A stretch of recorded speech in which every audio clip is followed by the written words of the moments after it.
नमस्कार, मैं सियादेव और आप देख रहे हैं आपका अपना यूट्यूब चैनल देश और दुनिया। तो आज से मैं आपके लिए लेकर के आने वाला हूं आम आदमी से जुड़ी हुई समस्याओं के बारे में। जो खबरें होती हैं वो मेन स्ट्रीम मीडिया में तो आजकल आनी बिल्कुल ही बंद हो गई है।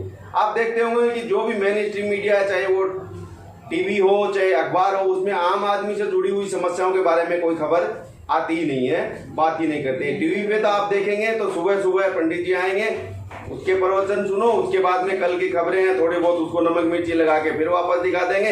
ऐसे करते करते 3 बजा देंगे। उसके बाद में शुरू होती है मुर्गा लड़ाई। अब वो मुर्गा लड़ाई के चक्कर में ही हम 7, 8, 9, 10 बजे तक देखते देखते सो जाते हैं और जो हमारी समस्याओं से जुड़ी हुई खबर होती है वो सारी छूट जाती है। तो इन्हीं समस्याओं को लेकर के मैं आप लोगों के सामने एक एक करके आम आदमी की क्या समस्या है और उन पे बात क्यों नहीं होती है, ये सब बातें हम आगे आने वाले टाइम में एक एक करके करते रहेंगे। लेकिन आज हम बात करते हैं कि जो खबर है वो क्यों नहीं आ रही है, क्यों नहीं दिखा रहे। सबसे पहले तो बात है कि टीआरपी का खेल, यानी जो आजकल न्यूज चैनल है उनको लगता है कि इसमें कोई टीआरपी नहीं है, यानी लोग ज्यादा इसको देखना पसंद नहीं करते हैं, इसके लिए उन्होंने भी दिखाना बंद कर दिया। दूसरी चीज, कोई भी सरकार ये नहीं चाहती कि जो कमियां हैं या जो लोगों को समस्या है उनसे जुड़ी हुई खबरें हैं वो बाहर आए, लोगों को पता चले। क्योंकि हर सरकार, चाहे वो किसी भी पार्टी की हो, सरकार वैसी ही होती है। कुछ है वो थोड़ा नरम, कुछ गरम, कुछ हल्का कम या ज्यादा, सब है वो सरकारें वैसी ही होती हैं और वो चाहती हैं कि उनकी कोई भी कमी है वो बाहर उजागर ना हो।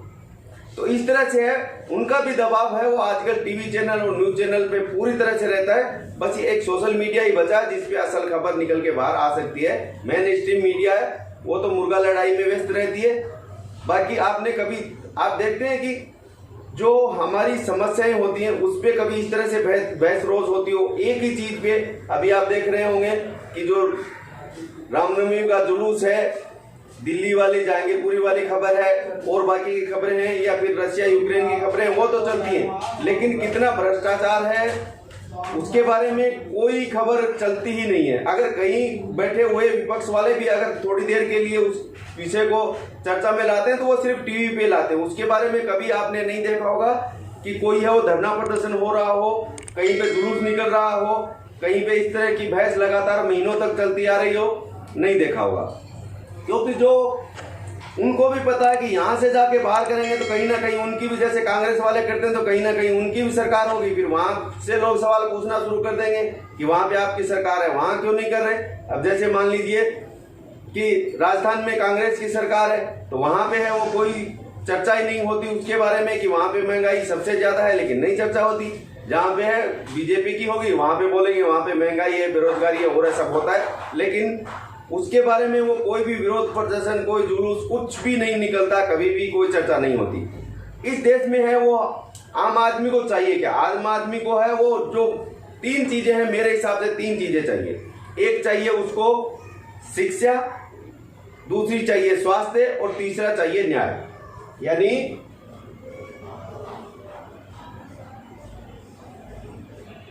शिक्षा, स्वास्थ्य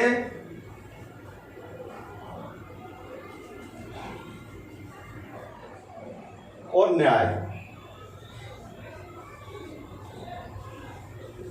ये 3 चीजें हैं, ये आम आदमी को चाहिए होती है। और आप देखेंगे कि तीनों ही चीजें आम आदमी की पहुंच से बिल्कुल दूर हो चुकी हैं। आज जो शिक्षा है वो भी पूरी की पूरी प्राइवेट स्कूलों के हाथ में है। सरकारी स्कूलों की हालत क्या है ये सबको पता है, लेकिन कोई भी सरकार उसके ऊपर बात करने के लिए, उसको सुधारने के लिए तैयार नहीं है। क्योंकि प्राइवेट स्कूल है वो अगर उधर सुधरा तो प्राइवेट स्कूल कहाँ जाएंगे? क्योंकि जो भी बड़े बड़े स्कूल और हैं आप देख रहे होंगे, या तो नेताओं के, अफसरों के, या और बड़े बड़े उद्योगपतियों के स्कूल हैं, उनमें करोड़ों की सालाना कमाई होती है, लेकिन वो कमाई में आती ही नहीं है। स्कूलों की है वो है कमाई में आती ही नहीं है। बहुत सारे टैक्स फ्री जो है वो उनको फायदे मिलते हैं, लेकिन आम आदमी को कोई फायदा उसका मिलता नहीं है। इधर से है वो मोटी मोटी फीस वसूली जाती है। क्योंकि सरकारी स्कूल जब तक आबाद रहेगा तब तक प्राइवेट स्कूल है वो बर्बाद रहेगा। लेकिन इसीलिए है सरकारी स्कूलों को बर्बाद किया और प्राइवेट स्कूलों को आबाद किया। दूसरी चीज स्वास्थ्य, आप देखेंगे सरकारी हॉस्पिटल और प्राइवेट हॉस्पिटल का अंतर आप देख ही रहे।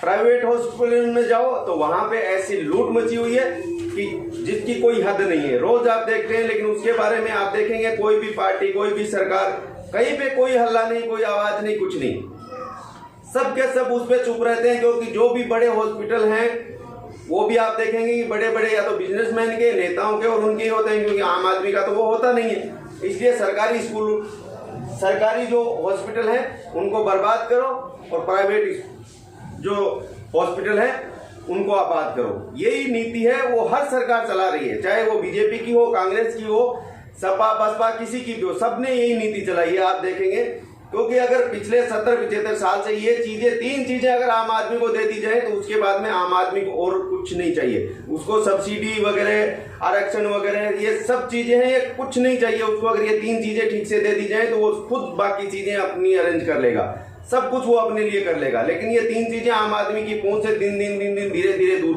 की जा रही है। और ये एक सोची समझी साजिश के तहत हो रही है, कोई ऐसे नहीं हो रही है कि अपने आप ही हो रही है कि लोगों ने ही कर दिया। क्योंकि उन्होंने इधर से वो हर चीज, हर सुविधा हटानी शुरू कर दी और वहां पे सुविधाएं होने लगी तो लोग धीरे धीरे उधर जाने लगे, लोगों को फिर वो चीजें अच्छे लगने लगी।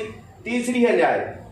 न्याय है वो तो इतना है कि हमारे देश का कि उसका तो कहा है क्या जाए, क्योंकि उसके बारे में तो बोलना भी है, वो लोगों को डर लगता है कि अगर कुछ बोल दिया तो कहीं हम पे ही ना आ जाए, कहीं है वो कोर्ट हमारे खिलाफ ही कोई एक्शन ना ले ले। क्योंकि ऐसे बोलने वाले आदमी के खिलाफ एक्शन बहुत तेजी से होता है। बाकी अगर केस है वो पेंडिंग पड़े होते हैं, सालों से पूरी जिंदगी निकल जाती है, लोगों के पैर घिसते घिसते वहां पे पूरी उम्र चली जाती है, लोग मर जाते हैं उस न्याय को पाने के लिए तरसते तरसते, लेकिन वो न्याय मिल नहीं पाता है। बाकी कोई अगर उनके खिलाफ एक शब्द बोल दे तो फिर तुरंत है वो उसके ऊपर एक्शन होता है। बहुत फास्ट है हमारी न्याय प्रणाली इस मामले में, क्योंकि उसके खिलाफ कोई बोले ना, यही चीज है। और ये भी है वो एक साजिश है, क्योंकि आम आदमी को पता है कि सेशन से लेके जिला कोर्ट है, अपर कोर्ट है, उसके बाद में अगर हम सुप्रीम कोर्ट तक आम आदमी की कोई पहुंच है ही नहीं। और वहां पे सबको पता है कि इतना भ्रष्टाचार है जिसकी कोई सीमा नहीं। एक जो पेशगार है, जो आवाज लगाता है पेशी के दौरान, वो भी अगर उसको कुछ ना मिले ना तो वो भी आ कर देता है, कुछ बोलता ही नहीं, किसी को पता ही नहीं चलता किसका नाम लिया किसका नहीं लिया। अगर कुछ मिलेगा तो ठीक से नाम लेगा, लेकिन वो चीजें आज तक किसी को दिखाई नहीं दी। तो ये चीजें हैं, वो जब मीडिया सब चीज है वो बंद कर देती है तो फिर आवाज खुद ही उठानी पड़ती है। तो आप लोग हैं वो इस चीज को देखिए, समझिए और इसके बारे में चर्चा करनी शुरू कीजिए। सोशल मीडिया पे जितना हो सके आप लोग खुद भी चर्चा कीजिए। और ये वीडियो अगर आपको मेरी बात अच्छी लगती है तो इसको ज्यादा से ज्यादा लोगों तक शेयर कीजिए। आगे हम फिर एक नई समस्या के बारे में, नई मुद्दे के बारे में लेकर के आएंगे और उस पर बातचीत करेंगे। तब तक के लिए दीजिए इजाजत। धन्यवाद। जय हिंद।